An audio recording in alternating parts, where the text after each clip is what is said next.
জন্য ও বাদশা, আমরা চাই আপনি আমাদের হাতে তাদেরকে তুলে দেবেন। বাদশা নাজ্জাশীও তো যেহেতু একটা রাষ্ট্র পরিচালনা করে কাঁচা কোনো লোক না, যে আমি তাদেরকে তোমাদের হাতে তুলিয়া দিব।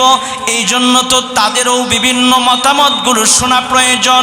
ওই কাফেলার লোককে সকলকে ডাক দিল, তাদেরকে বলল তোমাদের মধ্যে সর্দারকে? হযরত জাফর ইবনে তৈয়ার দাঁড়ায়া যায়, বলতেছে বাদশা আমি হচ্ছি তাদের মধ্যে সর্দার। ঘটনা কি? কেন তারা তোমাদেরকে ফেরত নিতে চায়? কেন তারা তোমাদেরকে ফেরত নিতে চায়? বাদশাকে বলতেছে ও বাদশা, না'বুদুল আসনাম ওয়া নাকুলুল মাইতা ওয়া তাকতাউল আরহাম। ও বাদশা, আমরা যেই যুগের মধ্যে অবস্থান করেছিলাম, আমরা যেই যুগের মধ্যে আমাদের জীবনযাত্রাগুলো শুরু করেছিলাম, না'বুদুল আসনাম, আমরা মৃত জন্তুগুলো খাইতাম। না'বুদুল আসনাম, আমরা মূর্তি পূজা করতাম, মৃত জন্তু ভক্ষণ করতাম, গরিব মানুষের হকগুলো মেরে খাইতাম। ওয়া তাকতাউল আরহাম, আত্মীয় স্বজনের সাথে কোনো সুসম্পর্ক আমরা বজায় রাখতাম না। আমার নবী বিশ্বনবী রাহমাতুল লিল আলামিন আসলেন, আয়েশা আমাদেরকে বুঝাইলেন যে ও দুনিয়ার মানুষেরা, তোমরা বলো কুলু লা ইলাহা ইল্লাল্লাহ তুফলিহুন। তোমরা যদি এই কথাটা বলো তাহলে তোমরা সফল কাম হয়ে যাইবা।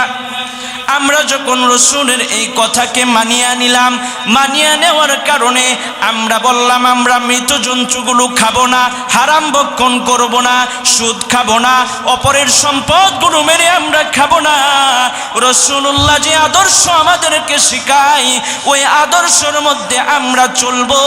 আমরা অন্য জাহিলিয়াতের যুগের তোমাদের মতো চলতে পারবো না। এই শর্ত যখন আমরা করলাম রে বাদশা, তখন তারা আমাদেরকে তাদের ধর্মগুলো আমাদের উপর চাপায়া দিতে লাগলো। যালামুনা ওয়া দায়াকু আলাইনা ওয়া হালু বাইনানা ওয়া বাইনা দীনিনা, আমাদের উপর কঠিন জুলুম তারা করতে লাগলো। আমাদের ধর্মকে তারা বিনষ্ট করে দিবে, আমাদের ধর্মকে পালন না করার জন্য সর্বশক্তি দিয়ে তারা আমাদের পিছনে লেগে গেল। বাদশা নাজ্জাশী বলতেছে এ তো আজীব কারবার। দুনিয়ার জমিনের মধ্যে যারা ভালো হতে চায় তাদেরকে ভালো হতে দিবে না। ফালা ওয়াল্লাহি আসলিমুহুম, আল্লাহর কসম করে আমিও বলছি, আমি কখনোই একটা সৎকে তোমাদের হাতে তুলে দেব না। বলেন সুবহানাল্লাহ। তাহলে বোঝা গেল রাসূল যে জামানার মধ্যে আসছিলেন, জমানা ছিল খুবই অন্ধকার, তিমির আধারে আচ্ছাদিত একটা অন্ধকার। এই অন্ধকারের মধ্যে রাসূলকে যে নির্যাতন করত, শুধু তাই না, রাসূলকে নির্যাতন না, মানুষের উপর নির্যাতন করত। নারী যে জাতি ছিল, নারীর কোনো অধিকারই পৃথিবীর মধ্যে ছিল না, কোনো অধিকারই ছিল না। সূরাতুন নাহলের 58 এবং 59 নম্বর আয়াত রব্বুল আলামিন বলেন, ওয়া ইযা বুশিরা আহাদুহুম বিমা দারাবা লিররহমান মাসালান যাল্লা ওয়াজহুহু মুসওয়াদ্দান ওয়া হুয়া কাযীম। যখন ওই সময়কার কালে জাহিলিয়াতের সময় আমি যখন আমার নবীকে প্রেরণ করলাম, তার পূর্বে যখন মানুষগুলোকে নারী সন্তানের সুসংবাদ দেওয়া হতো, তখন তাদের চেহারাটা কালো বর্ণ ধারণ করত। তারা রাস্তাঘাটে বের হয়ে চিন্তা করত, এই নারীকে আমরা কি দুনিয়ার জমিনের মধ্যে রাখবো না পুঁতে ফেলতো, এরকম চিন্তা ভাবনা করত। এটাও একটা ঘটনা আছে, সহিহ বুখারীর মধ্যে, মুসলিমের মধ্যে পাওয়া যায়, বিভিন্ন সিরাতের কিতাবের মধ্যে পাওয়া যায়।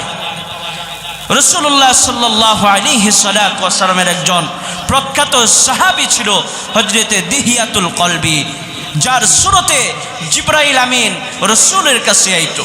ওই দিহিয়াতুল কলবি যখন ইসলাম গ্রহণ করে, ইসলাম গ্রহণ করার পরেই রাসূলের সামনে বসে দিহিয়াতুল কলবি কান্না করতেছে, বলতেছে ইয়া রাসূলুল্লাহ, আমি তো ইসলাম কবুল করেছি, গ্রহণ করেছি।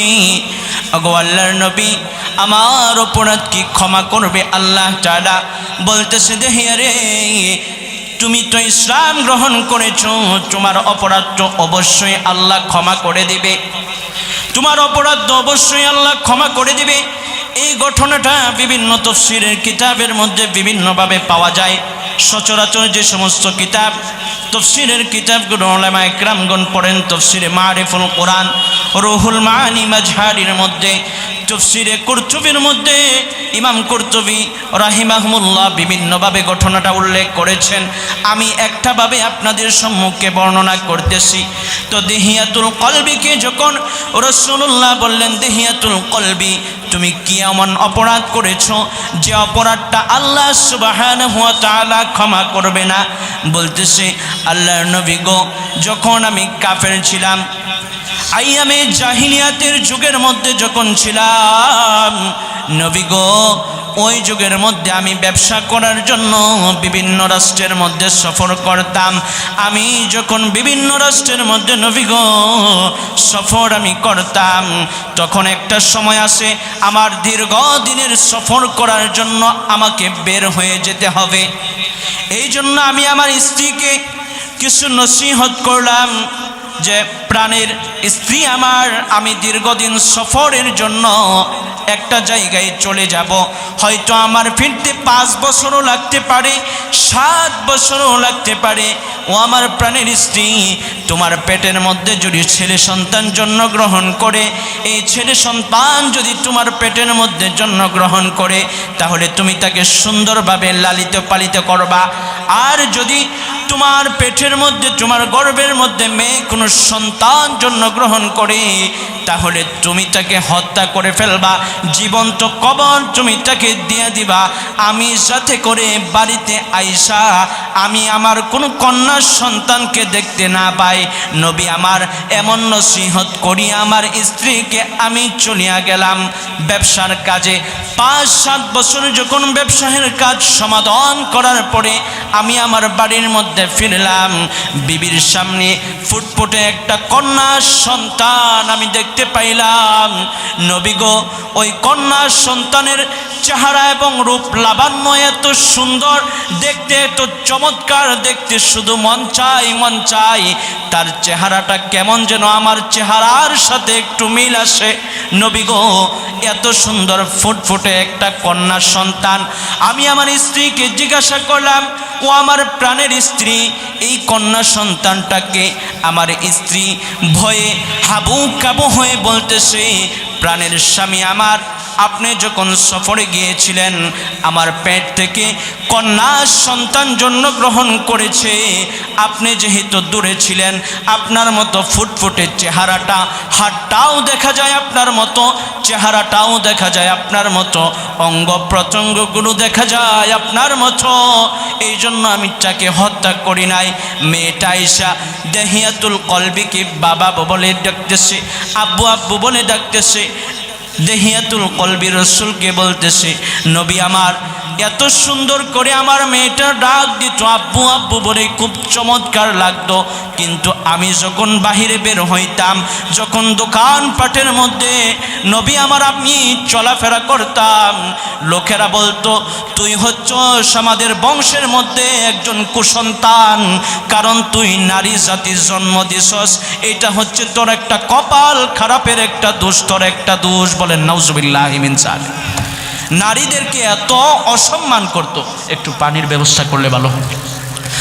তো নারীদেরকে এত অসম্মান করত। এরপরে বলতেছে যে নবী আমার, আমার এই সন্তানের কথা যখন বাজারের মধ্যে বিভিন্ন রুটে ঘাটের মধ্যে মানুষ আলোচনা করে, আমার তো ভালো লাগে না। ও নবী আমার, আমি আমার স্ত্রীর কাছে আসলাম। আসার পরে আমি আমার স্ত্রীকে বলতেছি, প্রাণের স্ত্রী আমার, বহুদিন যাবৎ শ্বশুর বাড়ির মধ্যে আমি বেড়াতে যাই না, বহুদিন যাবৎ আমি বেড়াইতে যাই না গো। আমি আমার ছোট্ট এই মেয়েটাকে নিয়ে তার নানুর বাড়ির মধ্যে বেড়াইতে যাইতে চাই। তুমি তাকে সাজায় গোছায় দাও, তাকে সাজায় গোছায় দাও। স্ত্রী মনে করেছে হয়তো বাবার অন্তরের মধ্যে করুণ একটা দয়া তার প্রতি জন্মেছে।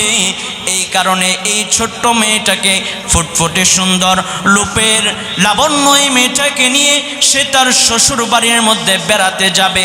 মেয়েটাকে বলতেছে, মা তুমি রেডি হয়ে যাও। সকালবেলা ছোট্ট এই সন্তানকে নিয়ে সে রওনা দিয়া দিছে। দেওয়ার পরে এক বর্ণনার মধ্যে আসছে জঙ্গলের ভিতর, আরেক বর্ণনার মধ্যে আসছে মরুভূমির মধ্যে ফুটফুটে এই সন্তানকে নিয়ে যাইতেছে। মেয়েটা বলতেছে, বাবা মায়ের সাথে এতদিন আমি আমার নানা বাড়ি গিয়েছি, এই পথ দিয়ে তো আমার মা যায় নাই। ও বাবা, আপনি আমাকে কোন জায়গায় কোন নানুর বাড়ি নিয়ে যাইতেছেন? বাবা বলতেছে, মা তুমি চলো, আমি তোমাকে তোমার নানু বাড়িতেই নিয়ে যাব। সকাল শেষ হয়ে দ্বিপ্রহর চলে আসে, সূর্যের প্রখর তাপ আমার উপর পড়তে থাকে।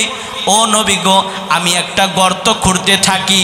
এই গর্ত যখন বিশাল লম্বা হয়ে যায়, অনেক গর্তটা গভীর হয়ে যায়, মেয়েটা আমাকে জিজ্ঞাসা করে, আব্বু আব্বু এই গর্তটা কেন তুমি খুঁড়তেছো, কেন তুমি করতেছো গো আব্বু? বাবা বলতেছে, মা তুমি অপেক্ষা করো, কেন খুঁড়তেছি দেখতে পাইবা।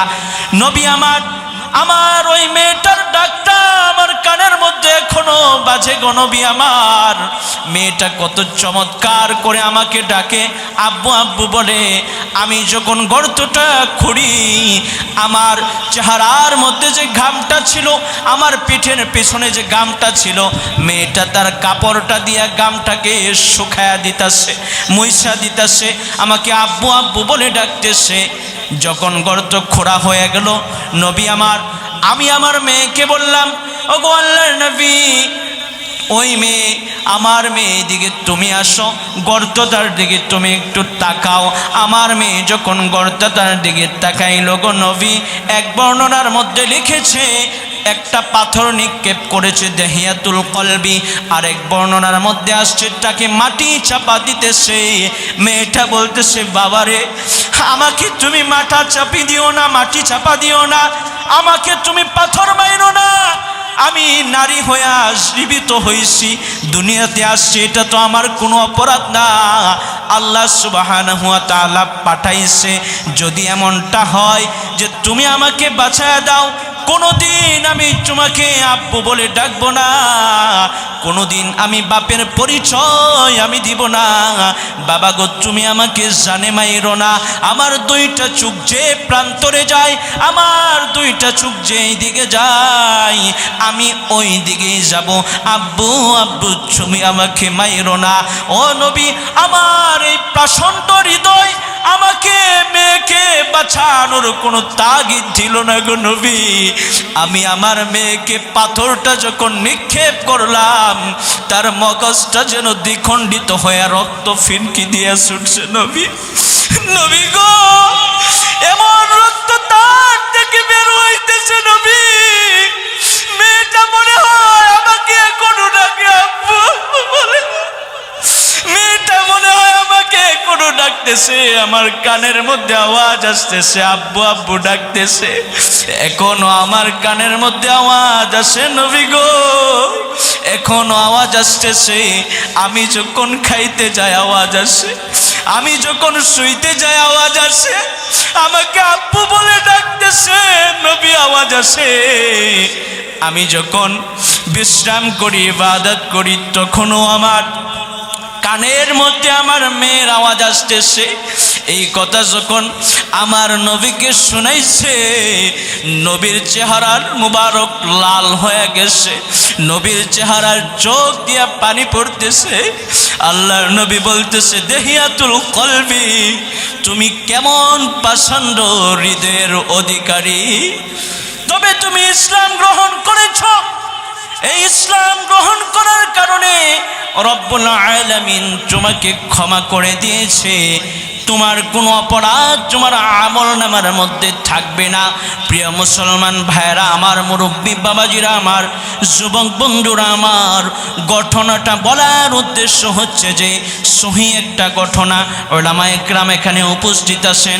বিভিন্ন তাফসীরের কিতাবের ঘটনা, বানানো কোনো কিচ্ছা কাহিনী না। এই ঘটনাটা বলার উদ্দেশ্য হচ্ছে আপনাদেরকে বোঝানো যে আমার পয়গম্বর যখন দুনিয়ার জমিনের মধ্যে আসে কেমন অবস্থা ছিল। দুনিয়ার আধারটা, নারী জাতির কোনো অধিকার পৃথিবীর মধ্যে ছিল না। কিন্তু আফসোসের সহিত বলতে হয় আজকে বিভিন্ন জায়গার মধ্যে বিভিন্ন এনজিও কর্মী সহ বিভিন্ন জায়গার মধ্যে নারীবাদী সুশীলরা যেইভাবে সম অধিকারের জন্য স্লোগান দেয়, মূলত ওরা সম অধিকারের জন্য স্লোগান দেয় না। মূলত হচ্ছে ওরা আমার আপনার মেয়েকে ঘর থেকে বাইর করতে চায়, রাস্তা থেকে বাইর করতে চায়, তাদের চেহারাগুলো জনসম্মুখের মধ্যে প্রকাশ করতে চায়। ওই সমস্ত নাস্তিক্যবাদী সুশীলরা তারা বলে আমরা নারীদের অধিকারকে প্রতিষ্ঠা করতে চাই। ও মুসলমান বাবাজি আমার, তারা কোনোদিন আপনার মা বোনদের অধিকারকে প্রতিষ্ঠা করতে চায় না, বরং সম অধিকারের কথা বলে আমার আপনার মা এবং বোনকে, সমাজের সমস্ত নারীদেরকে তারা ভোগের পাত্রী বানাইতে চায়। কথা বলেন ঠিক কিনা? অবশ্যই তারা ভোগের পাত্র বানাইতে চায়। কারণ এই পূর্বের যুগের মধ্যে, ইসলামের মধ্যে, ইসলাম ছাড়া যে যুগটা ছিল আইয়ামে জাহিলিয়াত, ওই যুগের মধ্যে নারীরা যে বাঁচবো এই অধিকারই ছিল না। নারী জাতি যে বাঁচবে এই অধিকারই তারা দিয়েছিল না। ইসলাম আইসা নারীদের সমস্ত অধিকারগুলো প্রতিষ্ঠা করছে, বলেন আল্লাহু আকবার। তো আমার রসুলকে ওই জামানার মধ্যেই প্রেরণ করছিল আল্লাহ সুবহানাহু ওয়া তাআলা। কেমন অন্ধকার ছিল, শুধু কি তাই, আইয়ামে জাহিলিয়াত কেমন ছিল। বছরের পর বছর যুদ্ধ চলতো। মিরাতুজ জামান নামক একটা কিতাব রয়েছে, প্রথম খণ্ডের মধ্যে একটা ঘটনা আছে যে বাসুস নামক একটা গোত্র ছিল, একজন মহিলার নামও ছিল বাসুস। জাসসাস বিন মুররার খালা ছিল আল বাসুস। ওই বাসুসকে তার একটা উট অন্য একটা জায়গার পাখির একটা বাসা ভেঙে দেয়। কেন পাখির বাসা ভেঙে দেয়? এই জন্য সে উটকে হত্যা করে। উটকে কেন হত্যা করে? এই জন্য মানুষকে হত্যা করে। এই ঘটনাটা, এই যুদ্ধটা 40 বছর পর্যন্ত স্থায়ী হয়। একজন আরেকজনকে ওসিয়ত কইরা যায় যে আমি মইরা যাই, ওরে ছাড়বে না। এরকম একটা যুগ ছিল। শুধু তাই না, ওই সময়টার মধ্যে মানুষ মনে করেছে যে এখান দিয়ে একজন মহিলা হেঁটে হেঁটে যাচ্ছে। একজন যুবক আর একজন যুবককে বলতেছে এই যে গর্ভবতী মহিলাটা রাস্তা দিয়ে হেঁটে যাচ্ছে, তার যে গর্ভের সন্তান এটা ছেলে হবে। আরেকজন বলতেছে না না এটা মেয়ে হবে। আরেকজন বলতেছে না না ছেলে হবে। তখনকার তো আলট্রাসোনোগ্রাম ছিল না, এত প্রযুক্তি নির্ভর ছিল না। তাহলে তারা বলতেছে তাহলে কেমনে বুঝবো? দুইজন বাজি ধরছে। বাজি তো আপনারা অবশ্যই বোঝেন, ব্যাখ্যা করতে হবে না। তাহলে কিভাবে দেখব? ওই যে গর্ভবতী মহিলারা রাস্তা দিয়ে হাইটা যায়, ওই মহিলাকে পেটের মধ্যে অস্ত্র দিয়া খুন করার পরে দেখতো যে পেটের মহিলাটা, গর্ভের মহিলাটা ছেলে না। বলেন নাউজুবিল্লাহ মিন যালিক। কেমন যুগটা তখন ছিল। পশু পাখি চলতো। আপনার কোনো একটা পশু অন্যজনের বাড়িতে গিয়ে সে রানের কোনো একটা সাইড কাইটা সে গোশত রান্না কইরা খাইতো। বলেন নাউজুবিল্লাহ মিন যালিক। কেমন জানোয়ারের যুগ ছিল তখনকার। এই সময়ে আমার নবীকে প্রেরণ করছে। রসুল যখন তাদের সম্মুখে পেশ করলো সূরাতুল আরাফের 195 নম্বর আয়াত, যে আলাহুম আরজুলুন ইয়ামশুনা বিহা। মুসলমান বাবাজিরা আমার, গভীর মনোযোগ দিয়ে শুনতে হবে। আলোচনাটা সামনের মধ্যে আরো মজাদার হবে। আলাহুম আরজুলুন ইয়ামশুনা বিহা আম লাহুম আইদি ইয়াবতিশুনা বিহা। রাসূল যখন দুনিয়ার মধ্যে আয়েশা বলল যে তোমরা কাদের পূজা করো, কাদের ইবাদত করো, তারা তো চলতে পারে না।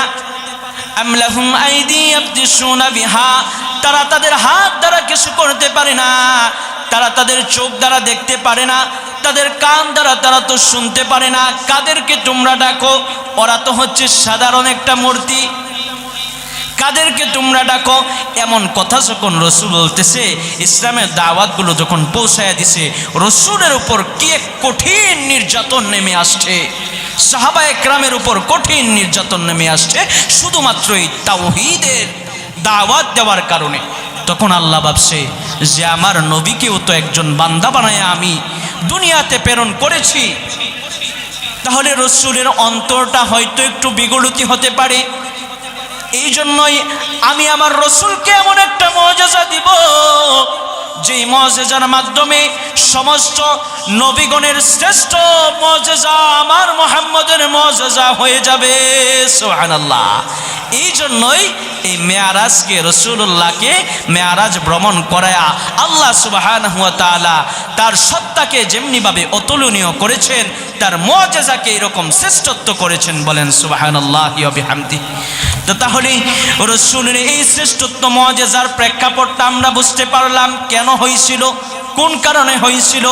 এইবার আসি মেয়ারাজের সূচনাটা কোন জায়গা থেকে হয়েছে। রাসূলুল্লাহ সাল্লাল্লাহু আলাইহি ওয়াসাল্লামের চাচাতো বোন উম্মে হানি রাদিয়াল্লাহু তাআলা আনহা, ওনার বাড়ির মধ্যে পয়গম্বর শুয়ে আছে। হঠাৎ করে রাতের মধ্যে হযরতে জিবরাইল আমিন আসলেন। আসার সাথে সাথে আরেকজন ফেরেশতার সাথে নিয়ে আসলেন, যার নাম হচ্ছে হযরতে মিকাইল আলাইহিস সালাতু ওয়াস সালাম। জিবরাইল এবং মিকাইল আইসা রাসূলকে জাগায় দিল। ইয়া রাসূলুল্লাহ, আপনি ওঠেন। রাসূলকে ঘুমের থেকে জাগায়া এরপরে কাবা ঘরের পাশে আরেকটা জায়গা রয়েছে, যারা উমরা করেছেন তারা বুঝতে পারবেন, হাতিমে কাবা। ওই হাতিমে কাবার মধ্যে নিয়ে যায় রসুলকে নিয়ে যাওয়ার পরে রসুলকে একটা অপারেশন করেছে তারা, রসুলকে বক্ষ বিদীর্ণ করেছে। তাফসীর ইবনে কাসিরের মধ্যে এই বক্ষ বিদীর্ণের কথা দুইবার পাওয়া যায়, আবার বিভিন্ন কথা কিতাবের মধ্যে, হাদিসের মধ্যে 3 বার 4 বারও উল্লেখ রয়েছে।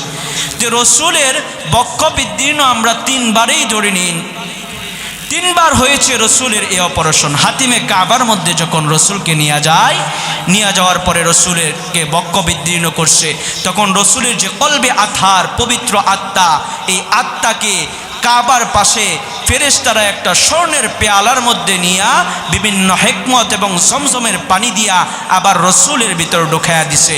এরপরে দ্বিতীয়বার রসুলের বক্ষ বিদীর্ণ হয়েছিল রসুল যখন যুবক ছিল। যখন যুবক থাকাকালীন সময়ে বিভিন্ন পাপ মানুষের মধ্যে থাকে, নবীদের মধ্যে যাতে এমন না হয় এই জন্য দ্বিতীয়বার করা হয়েছিল। এটার লম্বা ব্যাখ্যা আলোচনা আমি সামনে আগায় নিতেছি। প্রথমবার করছিল রসুল যখন ছোট বাচ্চা ছিল, যাতে করে শিশুসুলভ আচরণ রসুলের কাছে না থাকে। রসুল যখন বিবি হালিমাতুস সাদিয়ার করেছিল তখন বক্ষ বিদীর্ণ হয়েছিল। এই 3 বার হয়েছিল।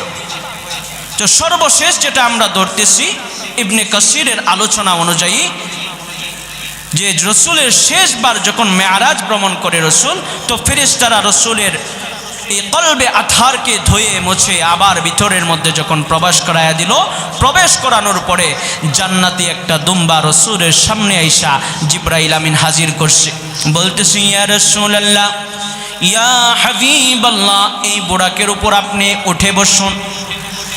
যখন রাসূলুল্লাহ বুরাকের উপর উঠে বসলো, বুরাকটা একটু ইতস্তবোধ করলো যে কাকে আমি নিয়ে যাব। জিবরাইল আমিন বলতেছে, বুরাক রে, তুমি জানো তোমার উপর কে উঠেছে? তোমার উপর পৃথিবীর সর্বশ্রেষ্ঠ মানুষ ইমামুল আম্বিয়া রাহমাতুল লিল আলামিন সরদারে দু আলম তোমার উপর উঠেছে। বুরাক লজ্জায়, হাদিসের মধ্যে পাওয়া যায়, বুরাক লজ্জায় ঘামার্ত হয়ে গেছে, ঘাম বের হয়ে গেছে। বুরাকটা হচ্ছে এমন একটা প্রাণী যার গতি হচ্ছে আমার আপনার দৃষ্টি যেই পর্যন্ত যায় ওই পর্যন্ত হচ্ছে তার দৃষ্টি, তার গতির সীমা। ওই বুরাকটা রসুল এবং জিবরাইলকে নিয়ে পথে চলতেছে। ওই পথে চলার সময় অনেক ঘটনা বলি রসুলুল্লাহকে আল্লাহ সুবহানাহু ওয়া তাআলা দেখাইছে। সূরাত বনী ইসরাইলের 1 নম্বর আয়াত, যেটা আমি শুরুতেই পড়েছিলাম।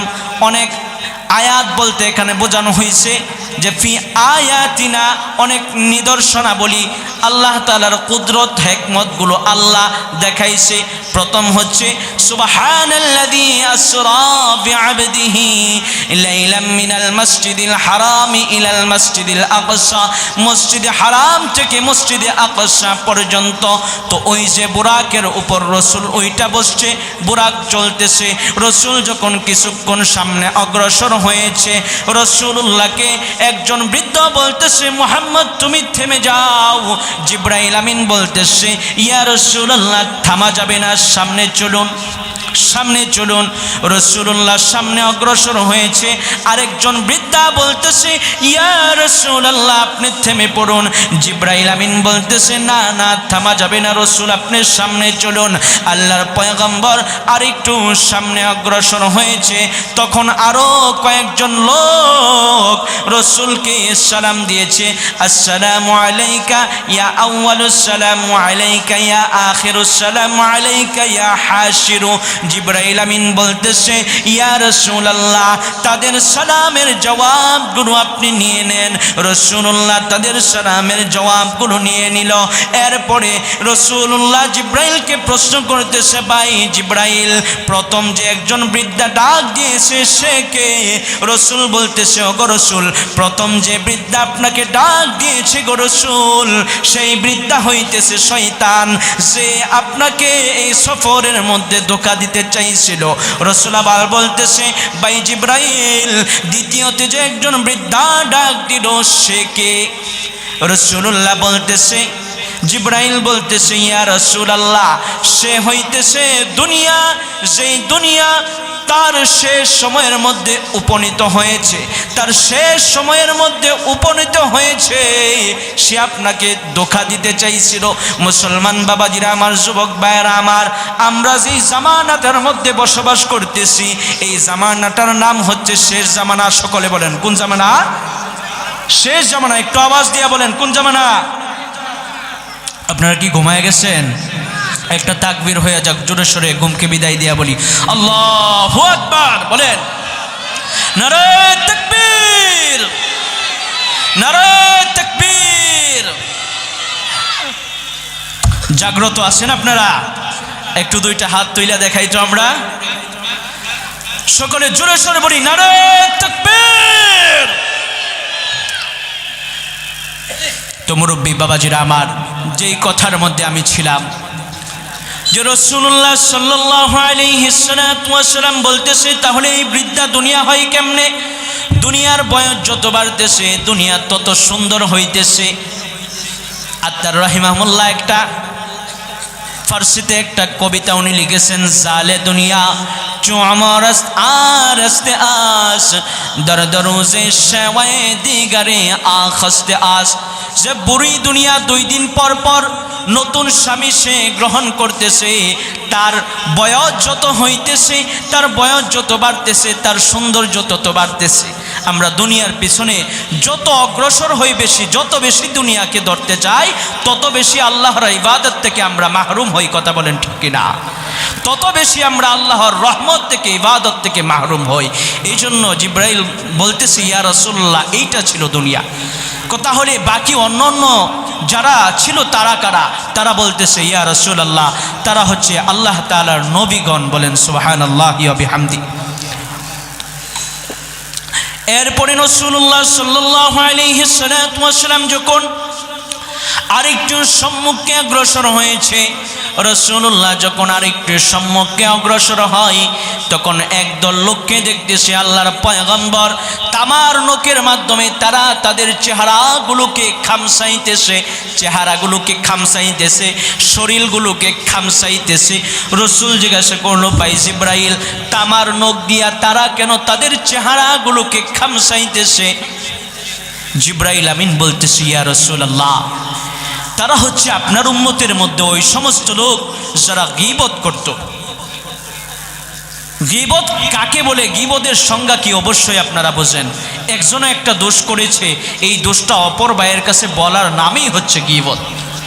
আমাদের একজন ওস্তাদজি বলতো গীবত হচ্ছে ঘি ভাতের মতো, ঘি এবং ভাত খাইতে যেমন মজা লাগে গীবত মানুষের করলে সেরকম কি মজা লাগে। আপনি যখন একজনের দোষ বলবেন দেখবেন বলতে আরো বেশি মজা লাগে। বুজুর্গানে কেরাম বলেন যে গীবত যখন মানুষ করে শয়তান তার ঠোঁটের মধ্যে আইসা মধু লাগায় দেয়, তখন তার আরো বেশি বলতে মজা লাগে গীবত। এই জন্য গীবত থেকে আমরা হেফাজত থাকবো ইনশাআল্লাহ। সূরাতুল হুজুরাতের 12 নম্বর আয়াত আল্লাহ বলেন, ইয়া আইয়ুহাল্লাযীনা আমানু ইজতানিবু কাসীরা